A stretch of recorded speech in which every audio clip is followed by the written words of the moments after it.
cold metal, and in that moment, between sleep and waking, you remember where you are. You are a guardsman of the Astra Militarum, the Imperial Guard, and today might be the day you die. This is not a story about heroes. This is not a tale of superhuman space marines charging into glorious battle, their armor gleaming, their victory assured by genetic engineering and centuries of warfare. This is about you, a regular human being, flesh and blood, mortal, fragile, thrown into the meat grinder of the 41st millennium, where life is the cheapest currency in the Imperium and death comes in forms your worst nightmares cannot comprehend. Could you survive one day as a guardsman? Not a week, not a month, not a campaign. Just one single rotation of whatever cursed world you find yourself dying on. 24 hours. That is the question we must explore, and the answer might surprise you. Actually, no. It probably will not surprise you at all, because the statistics are brutally clear. The average life expectancy of a guardsman in active combat is 15 hours. 15, not 15 days or 15 weeks. 15 hours from the moment you set foot in a combat zone until the moment something ends your existence. But let us not get ahead of ourselves. Let us walk through what a single day actually looks like for an Imperial Guardsman, from the moment consciousness returns until either sleep claims you again or something far more permanent does. Let us examine the reality of flak armor that might stop shrapnel, but offers little comfort against the weapons that will be pointed at you. Let us discuss the laser gun in your hands, nicknamed the flashlight by those who have never felt its power, yet knowing full well it is all that stands between you and things that were not meant to exist in a sane universe. This will not be pleasant. The 41st millennium is not pleasant. It is a time where there is only war, where humanity clings to existence through sheer stubborn refusal to die, where entire planets are considered acceptable losses, and where you, a single guardsman among billions, are a number in a casualty report that no one will ever read. So grip that laser gun tight. Check that your flak armor is properly fastened. Say whatever prayers you know to the God Emperor of mankind, because where you are going, faith might be the only thing that keeps your mind intact, even if it cannot keep your body whole. We are about to spend one day in the boots of an Imperial Guardsman, and if you survive to the end of this script, you will understand why the Guard is called the Hammer of the Emperor, and why that hammer is forged from human lives and tempered in blood. The Imperium needs you. It does not care about you, but it needs you. You are ammunition. You are a weapon that thinks. You are the thin line between civilization and the darkness that presses in from all sides. You are Imperial Guard, and today we discover if you have what it takes to survive just one more day in the grim darkness of the far future. The wake-up call, your first hour. The sirens cut through your sleep like a knife through flesh, which is appropriate, because that is the metaphor that will define your existence for however long it lasts. You are in a dugout, carved into the side of a trench, sharing the space with 5 other members of your squad.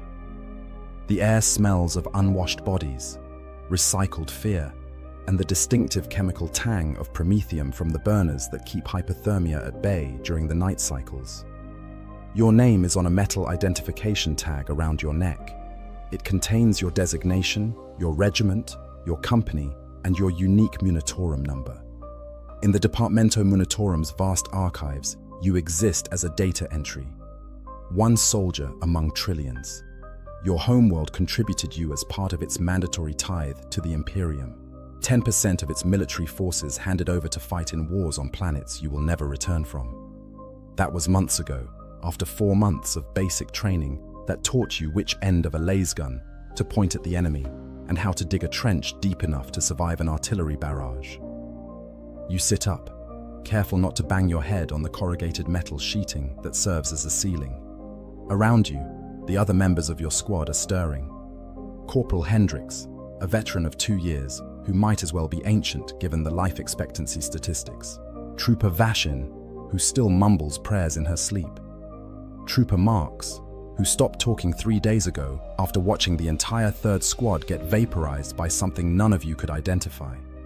Trooper Chen, who joined your unit as a replacement last week after the previous occupant of his bunk was torn apart by orc gunfire. And Trooper Dallas, the heavy weapons specialist, who sleeps with his hands on his Lascannon like it is a lover he cannot bear to part from. This is your family now, not by choice, but by necessity. You will live with these people, fight with these people, and quite possibly die with these people. The bonds formed in combat are stronger than anything you experienced in your previous life. That comfortable existence on whatever world spawned you, where the greatest concern was making quota at the manufactorum, or ensuring the crops came in before the seasonal rains. That life is over. It ended the moment you boarded the transport ship and left atmosphere, watching your home shrink to a dot and then vanish entirely as the vessel translated into the warp for the journey to wherever the Imperium decided your life would be spent. Your flak armor hangs on a hook driven into the trench wall. It is not much to look at. Multiple layers of ablative and impact-absorbent material, primarily ceramic, designed to deflect or absorb kinetic energy from weapon strikes. The standard issue includes a breastplate, shoulder pauldrons, knee plates, greaves, and a helmet. Yours shows the signs of use: scorch marks from near misses, scratches from shrapnel, a dent in the left shoulder where something impacted hard enough to leave you with a bruise that lasted 2 weeks but did not penetrate. Flak armor is not designed to stop everything. It cannot turn aside a bolt round from a Chaos Space Marine's weapon. It offers minimal protection against the hyper-velocity projectiles fired by Tau pulse rifles. It will not save you from the bioweapons of the Tyranids or the molecular disruption technology of the Necrons. What it can do, and what it is designed to do, is stop the most common threats you will face.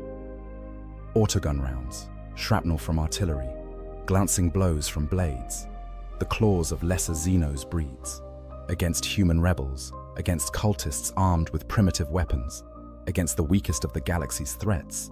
Flak armor turns you from a soft target into something that requires effort to kill.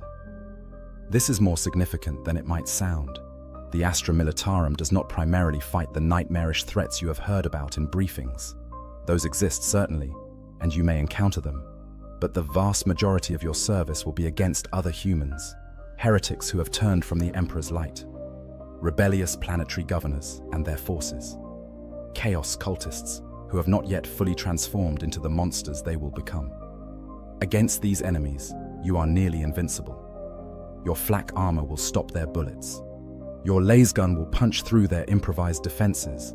You are military-grade equipment fighting against civilian-grade resistance. This is why flak armor is standard issue. This is why it is manufactured in such vast quantities that every guardsman can be equipped with it. Because against 80% of the threats the Imperium faces, it is sufficient. The problem, of course, is that other 20%. The orcs with their brutal efficiency and numbers that match your own. The Tyranid swarms that adapt and evolve faster than you can change tactics. The chaos forces that bring weapons that should not exist and tactics that defy sanity. Against these, your flak armor is little better than the t-shirt people joke about. But you wear it anyway, because some protection is better than none, and because the Emperor protects those who protect themselves. You pull on the armor, piece by piece. The routine is automatic now. Breastplate first, securing the straps across your chest and back. Pauldrons next, protecting your shoulders from overhead threats. The helmet goes on last, cutting your peripheral vision but adding that crucial layer between your skull and anything that might want to crack it open. The weight is familiar, approximately 15 kilograms, depending on the pattern and manufacturer. Not light, but distributed well enough that you can move, can run, can fight. Next to the armor hangs your most important possession, your lasgun. The M36 pattern lasgun, or perhaps the Cantrail pattern, or the Akatran pattern, or any of hundreds of variations produced across the million worlds of the Imperium. The exact model does not matter. What matters is that it works. It is a directed energy weapon that fires a focused beam of light capable of burning through flesh and bone, of igniting clothing, of blinding and maiming and killing with each trigger pull. The power pack holds enough charge for approximately 100 shots, though this varies depending on the power setting and the quality of the pack itself. You have heard the jokes: flashlight, laser pointer, glow stick. The veterans from other forces, the ones with better equipment, they mock the laser gun. But you know the truth because you have seen what it does. A lasbolt will take a limb clean off an unarmored target. It will punch through most cover. It will never jam, never misfire, never fail to fire as long as the power pack has charge. It is not the most powerful weapon in the galaxy, but it is reliable. It is everywhere. And when 50 guardsmen fire their laser guns at once, very few things can withstand the coordinated firepower. Your laser gun has seen better days. The stock shows wear. The barrel alignment is slightly off, requiring you to aim a fraction left of where you want to hit. But it fires, and that is all that matters. You perform the morning weapon check anyway. Power pack seated correctly. Check. Safety mechanism functional. Check. Trigger response appropriate. Check. You have fired this weapon so many times that it has become an extension of yourself, an extra limb that you are never without. Corporal Hendricks is already up, making his own preparations. As the squad leader, he carries the Voxcaster in addition to his standard loadout, a boxy piece of equipment that allows communication with command and with other squads. Its weight is evident in the way he moves, slightly favoring his left side to compensate. He sees you checking your weapon and nods approval. Good habits keep you alive. Trooper Dallas is assembling his Lascannon, the heavy weapon that gives your squad its armor-killing capability. It is a beast of a thing, requiring 2 people to carry and operate effectively, but what it does to enemy tanks makes the effort worthwhile. The focused laser beam can punch through ceramite plating, can gut a vehicle from end to end, can turn an armored target into a blazing wreck in a single shot. Dallas treats it with the reverence it deserves. The others are preparing as well. Checking equipment, distributing ammunition. Trooper Chen hands you 2 additional power packs from the supply container, bringing your total to 3. 900 potential shots if every pack is fully charged, which they never are. In reality, you have maybe 700 rounds before you need to find a charging station or scavenge packs from the dead. 700 shots sounds like a lot until you consider what you might be shooting at. A single orc boy can take multiple lasbolts before going down. Their thick hides and primitive but effective physiology allowing them to fight through wounds that would kill a human. A Tyranid warrior might shrug off dozens of hits, its alien biology distributed in ways that make critical strikes nearly impossible. Against such enemies, 700 shots might last you through one engagement, or it might not even be enough for that. But you do not think about that. You think about the here and now. You think about the fact that you woke up this morning, which means you survived the night. You think about the ration pack you will eat for breakfast, the orders you will receive, the patrol or defense or assault that will define your day. You think about the brothers and sisters in arms around you, the people who depend on you and whom you depend on in turn. Commissar Vriker appears at the entrance to your dugout, his long black coat somehow pristine despite the mud and filth that coat everything else. His face is stern, weathered by decades of war, his eyes hard as he scans each of you in turn. He does not speak. He does not need to. His presence is message enough. Do your duty, fight with courage, show any sign of cowardice or heresy, and his bolt pistol will ensure you never show it again. The Commissar moves on, continuing his inspection of the other squads in your platoon. You release a breath you did not realize you were holding. Everyone in the guard has heard stories about commissars executing soldiers for the smallest infractions. The veteran next to you in the trench who cracked under the pressure of endless artillery bombardment and started babbling about running away, shot through the head. the lieutenant who suggested a tactical withdrawal in the face of overwhelming enemy numbers, executed for cowardice. The entire squad that broke and ran when the Tyranids crashed through the defensive line, hunted down and killed to the last man as an example to others. These stories are true, all of them. The commissariat exists to maintain discipline and morale through fear and enforcement. A commissar has absolute authority to execute anyone, regardless of rank, for failure to do their duty. This seems harsh. It is harsh, but it works. When you know that running means certain death from your own commissar, when you understand that the only way forward is through the enemy, when the choice is between a chance of survival in combat or guaranteed execution for cowardice, most soldiers choose to fight.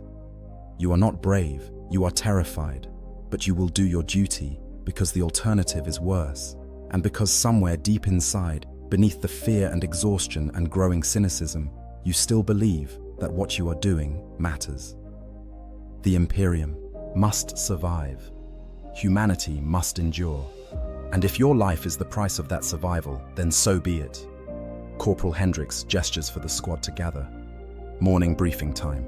The orders have come down from command, filtered through the Vox network, transmitted from Lieutenant Khan, who received them from Captain Rostov, who received them from Colonel Gaines, who received them from some general whose name you will never know and whose face you will never see. Today, your squad will man the forward observation post designated Tango 7. 12-hour shift. You will watch for enemy movement. You will call in artillery strikes if targets present themselves. You will hold the position against any attack. Standard duty, routine, which means it is both the safest and most dangerous assignment possible, because in the Guard, the routine is what kills you when you least expect it. Breakfast in hell, rations and reality. The canteen area is a widened section of trench where someone, at some point in the past, thought soldiers might benefit from having a place to eat together. Rough benches have been carved into the trench walls. A field kitchen has been established in a reinforced dugout, where the regimental cooks work their dubious magic with whatever supplies the Munitorum has seen fit to deliver. You join the queue, mess tin in hand. The metal container is battered and dented, your name scratched into its side in case of dispute over ownership. Ahead of you, guardsmen from other squads shuffle forward, each receiving their morning ration with the practiced efficiency of a system that has been feeding armies for 10,000 years. The cook, a grizzled man missing 2 fingers on his left hand from a cooking accident involving an explosive stove malfunction, ladles a grey sludge into your mess tin. This is nutrient gruel, officially designated as standard issue ration for Astra Militarum regiments. The tin it came from, now empty and discarded in the waste pile, boasted a shelf life of 160 years and a flavor labeled as Gartha roast chicken, though you have eaten enough of these rations to know that the flavor designation is aspirational at best. The gruel is grey. It is always grey, regardless of what flavor the tin claims to contain.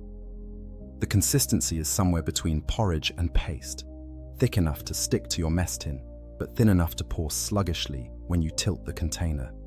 It smells of nothing in particular, which is actually preferable to some of the rations you have encountered that smell actively hostile. According to the warning label on the tin, which the cook has recited so many times he can quote it from memory, this gruel contains all the nutritional requirements for a fighting member of the Astra Militarum. It will keep you alive. It will keep you functional. It will provide calories, proteins, vitamins, and minerals in the precise quantities determined by tech priests and nutritional specialists to maintain human combat efficiency. It will also, if consumed as your sole source of sustenance for longer than 5 consecutive days, lead to adverse effects: headaches, stomach upset, birth defects, which is a curious inclusion given that you are not planning to reproduce in the middle of a war zone. Heart failure. The list goes on, printed in small text on a label that no one reads after the first time. 5 days. You have been eating this gruel exclusively for 3 weeks now. So has everyone else in your regiment. The promised fresh rations from the agricultural world 2 systems away never materialized, likely diverted to a more important campaign or lost in the warp along with the transport ship carrying them. The officers eat slightly better, you have heard. Something about command rations including actual food substances. But for the common guardsman, it is nutrient gruel or nothing. You find a space on one of the benches and begin eating. The taste is indescribable, not because it is strongly flavored, but because it barely has any flavor at all. The manufacturers claim this ration contains chicken, but you could just as easily believe it contains recycled boot leather or processed algae, or the ground-up remains of rations past their expiration date. The texture is wrong. Food should not feel like this. Food should have character, variation, something to engage your senses. But this is not food. This is fuel. This is the Imperium's way of keeping its war machine running. You are a component in that machine, and components require maintenance. And this grey sludge is your maintenance schedule delivered in semi-solid form. Trooper Vashin sits down next to you, her own mess tin filled with the same grey substance. She produces a small vial from her pocket, unscrews the cap, and shakes a reddish powder over her gruel. Hot spice, smuggled from the last planet your regiment deployed to. It is technically against regulations to modify your rations, but the commissars have chosen not to notice this particular infraction. Even they understand that small comforts make the difference between troops who function and troops who break. You watch her mix the spice into her gruel, the red powder disappearing into the grey, and wonder if it actually improves the taste, or if the improvement is purely psychological. Either way, it does not matter. You have no spice to add. You have nothing to add. You eat your gruel plain, mechanically, shoveling it into your mouth and swallowing without thought, because thinking about what you are eating makes it harder to eat. Corporal Hendricks joins the group, his mess tin already half empty. He eats faster than anyone else in the squad, a habit from his early days when enemy attacks came during meal times, and being able to finish your rations quickly meant the difference between nutrition and hunger. Someone down the bench is singing, a low, mournful tune in a language you do not recognize. It might be a prayer. It might be a folk song from some distant world. It might be something the singer invented to pass the time. The melody carries through the canteen area, and other voices join in, humming or singing words in different languages, a strange harmony of desperation and defiance. The guard is diverse beyond comprehension. Your regiment was raised from Chaldea, or perhaps Katakan, or Valhalla, or Talon, or any of thousands of worlds that contribute soldiers to the Imperium's endless wars. But you serve alongside guardsmen from dozens of other regiments, each bringing their own culture, language, and traditions. The man singing might be from a feral world where they still hunt with spears. The woman harmonizing might be from a hive world where she never saw natural sunlight until recruitment. You are all human. You all serve the Emperor. You all eat the same grey gruel and face the same horrors. In this, if nothing else, you are equal. A portion of protein bar accompanies the gruel. It is hard, dense, and tastes slightly of cardboard. The wrapper identifies it as meeting nutritional standards for high-energy activity. You eat it anyway, washing it down with water from your canteen. The water has been purified with tablets, giving it a chemical aftertaste that never quite goes away. On some worlds, water is more precious than ammunition. On others, it flows freely, but is contaminated with things that will kill you faster than enemy fire. Here, wherever here is, water is available, but rationed. 1 canteen refill per day unless combat conditions require more. You think about food from before, real food. The kind that came from animals and plants, that was cooked with care, that had flavor and texture and variety. A meal with your family, gathered around a table, talking about ordinary things. That memory feels like it belongs to someone else now. A person you used to be before the Imperium taught you that comfort is weakness, and nostalgia is a luxury you cannot afford. The gruel is gone. The protein bar is gone. Your stomach is full in the technical sense, even if it does not feel satisfied. This is adequate. This will keep you fighting. This will keep you alive for however long the Emperor wills. Trooper Marks finally speaks, his first words in days. "Remember food?" he asks, not looking at anyone in particular. The table goes quiet. Then someone laughs, bitter and short. "No," comes the response from down the bench. "I remember eating. Food is different." More laughter, hollow but genuine. This is what passes for humor in the Guard. Jokes about death, jokes about rations, jokes about the absurdity of your existence. You either laugh or you break, and breaking is not an option. Commissar Vryka appears at the entrance to the canteen. His presence kills the laughter instantly. He does not address anyone specifically, does not call out your squad or any other. He simply stands there, watching, reminding you all that he is watching. Then he leaves, his coat swirling behind him, and the tension breaks like a snapped wire. You finish your water. You clean your mess tin with a rag, storing it back in your pack. Breakfast is over. The first hour of your day has passed, and you are still alive. That is success by Guard standards. Corporal Hendricks stands. "Gear up. We move to Tango 7 in 10 minutes. Check your equipment. Double-check your ammunition. We are in the forward positions today, which means we are the first to see anything coming. Stay sharp." You return to your dugout. You check your laser gun again, even though you already checked it. You ensure your combat knife is secured in its sheath. You verify that your trenching tool, the 970 entrenching tool, is attached to your pack. You have grenades, frag and crack, 2 of each. You have your orientation gear, your compass and map. You have your identification tags. You have your copy of the Imperial Infantryman's Uplifting Primer, that small black book filled with prayers and basic instructions that every guardsman carries, and that no guardsman should ever be found without. You are as ready as you will ever be, which is to say, not ready at all, but sufficiently equipped to convince yourself that you might survive what comes next. The briefing. Know your enemy. The briefing room is another reinforced dugout, this one lined with sandbags and supported by metal framework that keeps the earth from collapsing inward.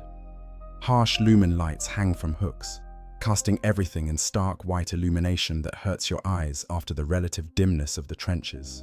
A tactical map covers one wall, marked with symbols and annotations that change daily as the situation develops. Lieutenant Khan stands before the map, pointer in hand. He is young for an officer, perhaps in his late 20s, which makes him ancient by guardsman standards, but inexperienced by command standards. His uniform is clean, his insignia polished. He has the look of someone who went to Schola Progenium or officer training on a civilized world, which means he knows tactics from books, but has yet to truly understand that books and reality are very different things. Your platoon assembles before him, 4 squads, each consisting of 10 guardsmen, including the squad leader. 40 soldiers total, which seems like a substantial force until you consider that a full Imperial Guard regiment can consist of anywhere from 3,000 to 6,000 troops, and that multiple regiments are deployed to any serious combat zone. You are a tiny piece of a vast mechanism, and the mechanism does not care if individual pieces are lost. Lieutenant Khan begins the briefing with prayer. This is standard. Everything in the Imperium begins with prayer. You bow your head and mouth the words along with everyone else. Words you have spoken so many times, they have lost meaning, but retain importance. The Emperor protects. The Emperor provides. The Emperor demands, and you will answer. The prayer ends. The lieutenant turns to the map. Current situation. He begins, his voice carrying the confidence of academy training. We hold the defensive line along grid sectors 12 through 18. Enemy forces have been observed massing in the destruction zone to our north. Intelligence suggests an attack is imminent within the next 24 to 48 hours. Enemy forces. Such a simple, clean phrase for what actually waits out there in the destruction zone. You have been briefed before, in previous deployments, in training. In the uplifting primer, you are required to read and memorize. You know what the enemy can be. It might be orcs, the green-skinned xenos that infest the galaxy like a plague, bred for war, knowing nothing but combat and violence. They are strong enough to tear a man apart with their bare hands. They are tough enough to shrug off wounds that would kill any human.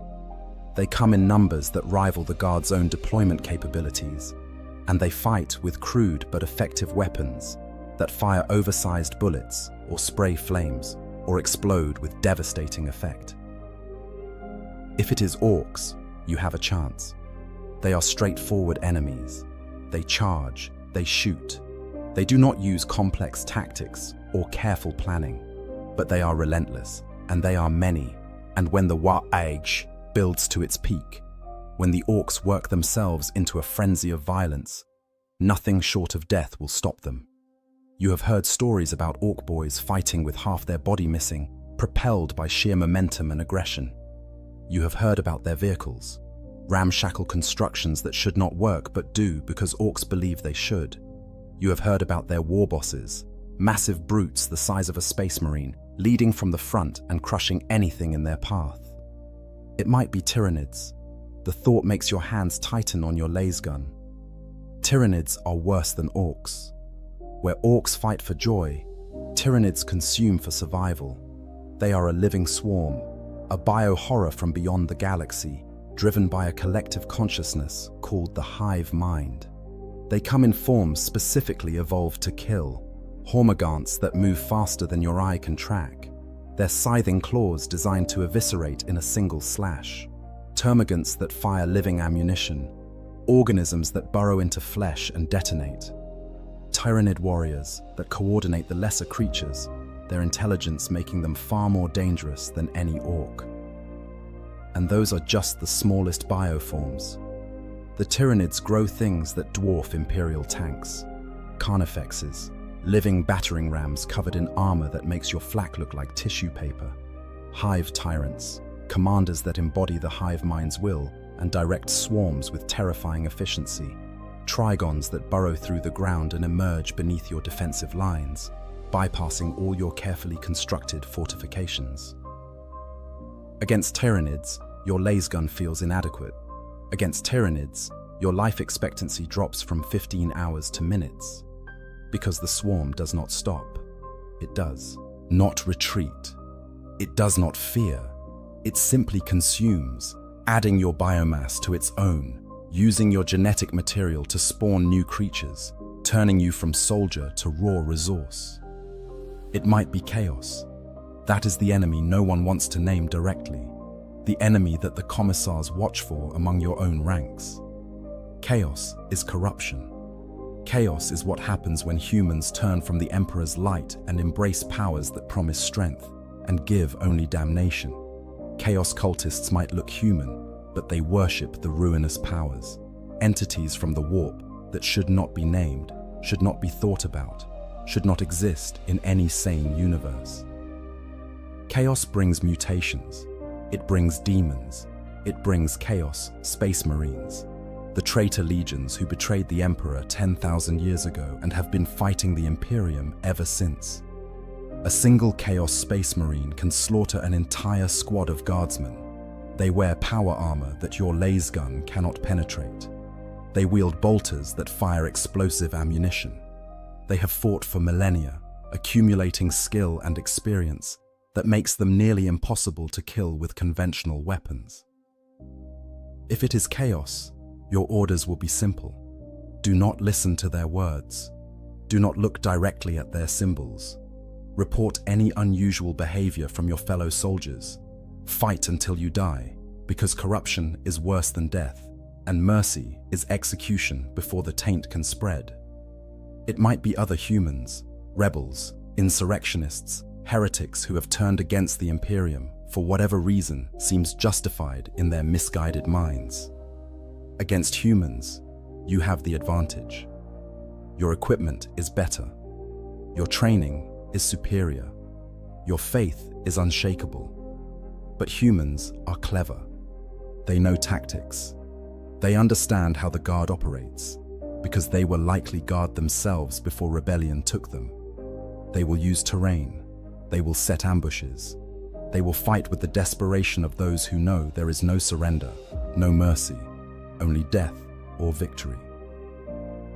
Lieutenant Khan continues his briefing. Intelligence indicates Orc presence. Scout reports confirm greenskin activity. Heavy vehicles detected. Expect armor support during their assault. Artillery has been ranged on likely approach vectors. Your responsibility is to hold your assigned positions, call in enemy coordinates, and eliminate targets of opportunity. Remember your training. Follow your orders. The Emperor protects. The Emperor protects. You have heard that phrase so many times it has become meaningless. The Emperor does not protect. The Emperor demands. He demands your service. He demands your sacrifice. He demands your life, if necessary, and it is frequently necessary. The Emperor is not a shield, he is a sword, and you are being wielded. But you do not say this. You do not think this too loudly. The Commissar is watching. Faith must be maintained. Doubt is heresy. Heresy is death. The briefing ends with assigned duties. Your squad, designated 1st Squad of 3rd Platoon, will man forward observation. Post Tango 7 from 0600 to 1800 hours. 12 hours of watching the destruction zone through magnoculars. 12 hours of waiting for something to appear. 12 hours of being the first to see death coming. You file out of the briefing room. The sun has risen, you realize, though you cannot see it from the trenches. The sky above is grey, always grey, choked with smoke and ash and the residue of chemical weapons used in previous engagements. This world has been at war for so long that no one remembers what it looked like at peace. Perhaps it was beautiful once. Perhaps it had forests and cities and people who lived normal lives. Now it has trenches and craters and the dead buried in mass graves because there is no time or resources to provide individual burials. This is what war looks like in the 41st millennium. Not glorious, not heroic, just grinding, endless attrition, where progress is measured in meters and paid for in bodies. You reach Tango 7 15 minutes later, moving through communication trenches that connect the various defensive positions. The forward observation post is a reinforced bunker dug into the forward slope of the trench line, giving a view over no man's land, but making you painfully visible to anyone watching from the other side. The bunker is cramped, concrete walls reinforced with steel beams, a small viewport covered by an armored shutter, sandbags piled around the exterior. Inside, there is barely room for all 10 members of your squad, but you make it work because you have no choice. Corporal Hendricks establishes the watch rotation, 2-hour shifts, 2 people on watch, the rest on standby. It is inefficient having 8 soldiers doing nothing while 2 work, but it is necessary. Fatigue kills as surely as enemy fire, and 12 hours is a long time to maintain constant vigilance. You draw first watch, lucky you, or perhaps unlucky. It is hard to tell anymore. The trench, your home in the war zone forward observation post. Tango 7 is your world for the next 12 hours. The bunker smells of earth and cement dust, and the stale sweat of the previous squad that manned this position.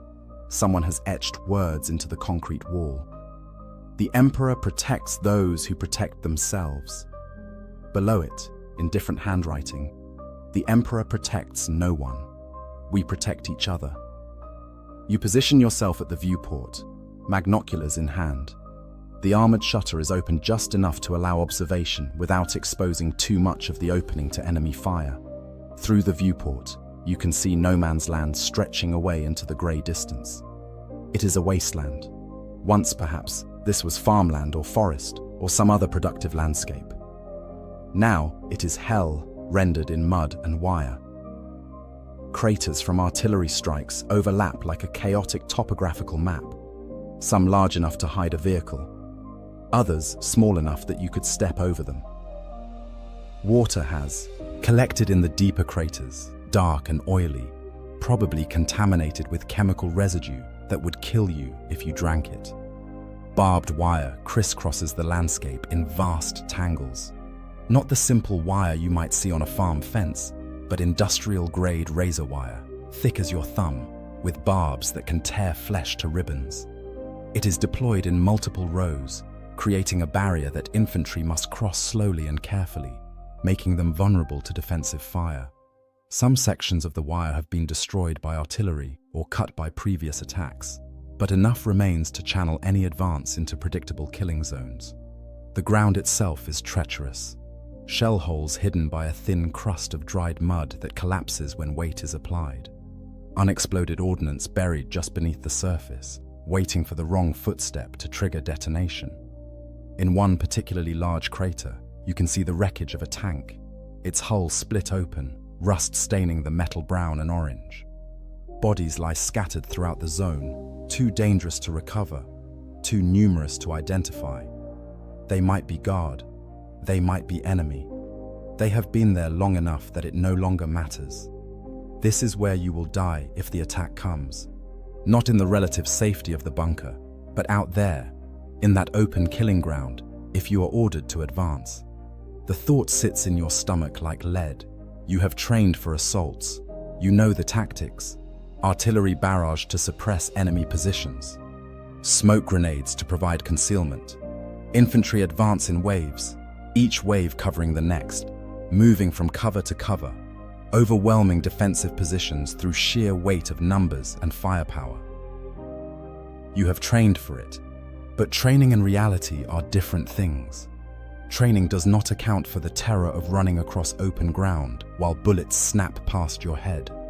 Training does not prepare you for seeing the soldier next to you cut in half by heavy weapons fire. Training does not teach you how to keep moving when every instinct screams to find a hole and hide until it is over. But you are guard. When the orders come, you will advance, because the alternative is execution by your own commissar, and because stopping means you die anyway, and because somewhere in the broken chaos of battle, there might be a chance of survival if you just keep moving forward. Beside you, Trooper Chen adjusts his position, settling in for the long watch. He is quiet. Has been quiet since joining the squad, but his eyes are sharp as he scans the approaches. He carries a standard laser gun, not one of the specialist weapons, which makes him infantry in the purest sense. Expendable, replaceable, one number in a vast equation of attrition. The Vox unit crackles. Corporal Hendricks responds, confirming your position and status. Tango 7 operational, no contact. This is the routine. Every 30 minutes, a status check. Every hour, a full report. Command needs to know you are still alive, still watching, still capable of calling in artillery or air support or reinforcements if needed. The Vox is your lifeline to the broader military machine, but it is also a leash that keeps you tethered to your post no matter what is happening around you. Time passes with the terrible slowness that only watch duty produces. Your eyes scan the same terrain over and over, looking for any change, any sign of movement. Your mind tries to wander, but you force it back to the present. Inattention is death.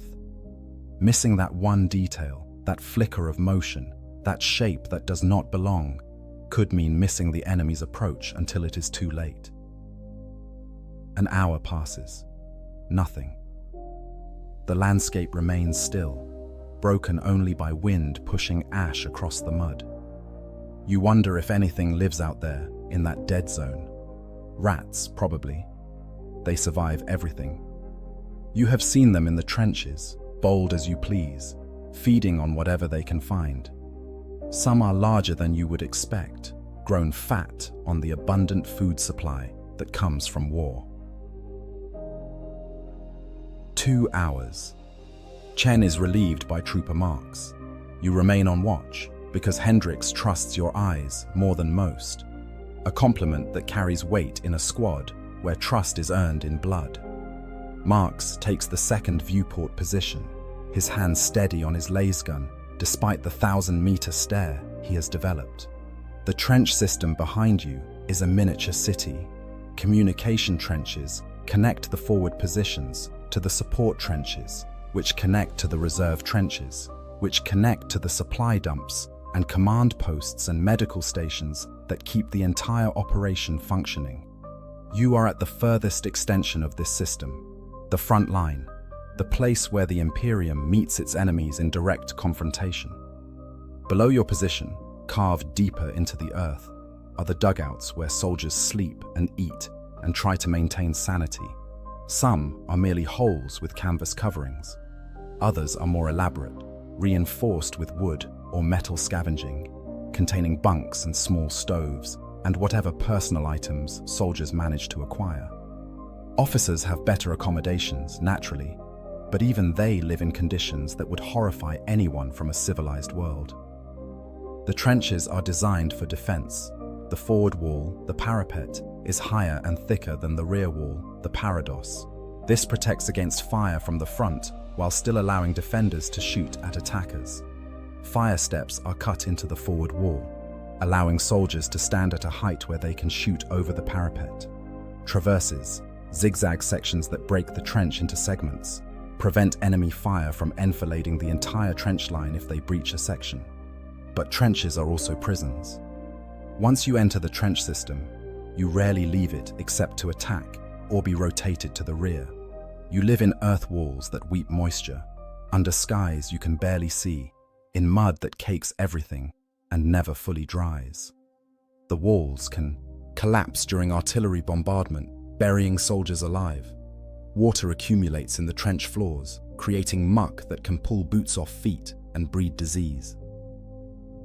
Trench foot is a constant threat. The condition occurs when feet are wet for extended periods, causing tissue damage that can lead to amputation if severe enough. You change your socks daily when dry socks are available and try to keep your feet as dry as possible, but it is a losing battle. Many soldiers develop minor cases that leave them in constant pain, but not severe enough to warrant medical evacuation. Diseases spread rapidly in trench conditions: dysentery from contaminated water or food, respiratory infections from the damp cold, lice infestations that drive men mad with itching. The regiment's medical officer does what he can, but resources are limited and priorities must be established. If you can fight, you fight. If you cannot fight but might recover, you receive treatment.